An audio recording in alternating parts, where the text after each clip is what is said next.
So we've got our emotional senses, but we also have this kind of physical sense as well. Our seeing, that's 90% of our driving, right? Is can we see the information that we're having to deal with? Our brain directs our eyes to focus on things in and around us. That information comes to our brain where we begin to process it. Okay, that's how we identify hazards, predict conflicts, decide our actions, and then execute our actions. Is all kind of through the inputs that we have. Okay, our eyesight is one, our hearing is another, but most of it comes from our eyesight, right? So our visual acuity, our eyesight. You are going to have to take an eye test to be able to get your driver's license. Okay, normal visual acuity is 20/20. Okay, most states say that you have to have at least 20/40 vision to be able to get a driver's license. You can have that corrected. If you need glasses, that's fine. Okay, but if you take the eye test in your glasses, you are restricted to only driving when those glasses are on, or your contacts, right? Your license is only valid with your glasses. And that's important. People tend to forget that. Like if I can't see, if I'm not at least 20/40, okay, I put my glasses on, take the test, and then I never wear my glasses again. I'm not able to visually see the inputs. I'm not able to see street signs. I'm not able to see warning signs. I'm not able to process and see other vehicles, maybe even. Okay, those are not things that you want. Color vision is important, right? You got to be able to see red, yellow, and green. Now, people that are colorblind, it doesn't necessarily mean that they're not able to drive. Okay? They are. What they have to do is they have to be able to remember and recognize the pattern of stoplights, right? Green's on the bottom, red's at the top, yellow's in the middle. Okay? And that way they can help to distinguish kind of the differences as they're driving, even though they're colorblind. Okay? Our field of vision. Okay? We focus, and we're able to focus on about a 10-degree cone in front of us, right? That's our field of vision. As we look, like as I'm looking right now at this camera, I can see the camera, I can see the end, I can see the power cord, okay? I can see a little bit on the side. But as I'm focusing on a camera, everything else around me, I can see it, right? I can see my hands out here, but everything is blurry. Right? Even the PowerPoint that's right here in front of me, like I can't read those words as I focus on the camera. And I move my eyes down, I can read the words, and now the camera is in my what we would call peripheral vision. It's a little blurry, but I can tell that it's there. So our central focus, okay, is what we see in front of us. That's what we're focusing on. As we move our eyes as we're driving, we're shifting our central focus so that we can pick up on all these different inputs. We also though have our peripheral vision. Okay, this is what allows us to see potential hazards, to see a vehicle coming up next to us, to see headlights, or to see something flashing beside us. That is what allows us to take in all the information. A typical person's kind of field of vision is less than 180 degrees.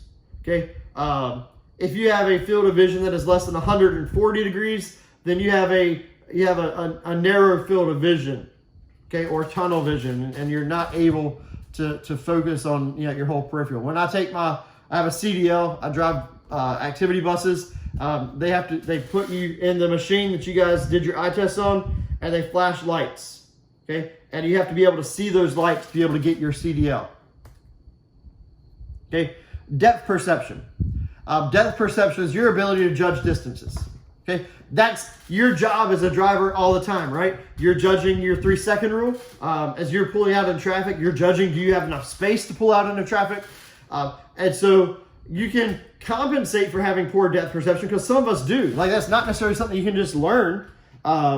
It's something that some of us are just better at than others, okay? If you know you have poor depth perception, then give yourself a little bit extra space. Give yourself more than 3 seconds, okay?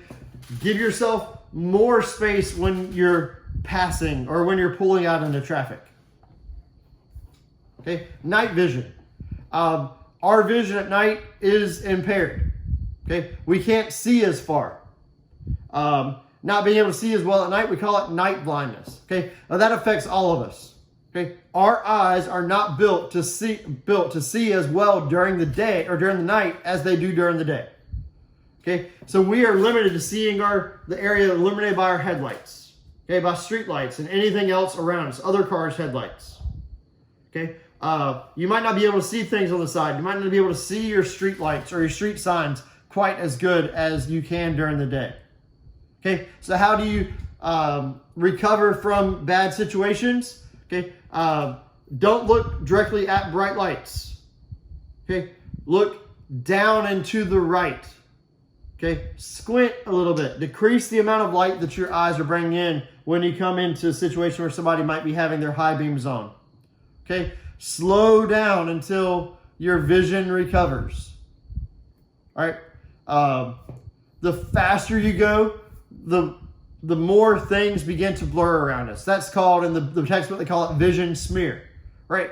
It's tunnel vision, okay? And it's, as you sit there, it's what I can see in front of me, but everything else is moving really quickly. I might not feel like I'm moving very fast, but if I look down at the lines, you see how fast they're moving by us. I don't notice that when I'm focusing ahead of me because this tunnel vision that's created, okay? As you speed up, you see less of what's going on around you. Okay. Some of the other senses that you use, your hearing. All right. You shouldn't have headphones in when you're driving. Okay. Yeah. Your car has a radio. We probably all run our radio, but you need to be able to hear things. You need to hear other cars as they beep their horn at you. You need to hear if your engine is having mechanical problems by listening for unusual noises. If we don't pay attention to those inputs, then that's an important thing. Okay, people beeping horns, if they're beeping their horn at us, more than likely something is wrong. And if you can't hear that, then you're not going to be able to react. All right, smell.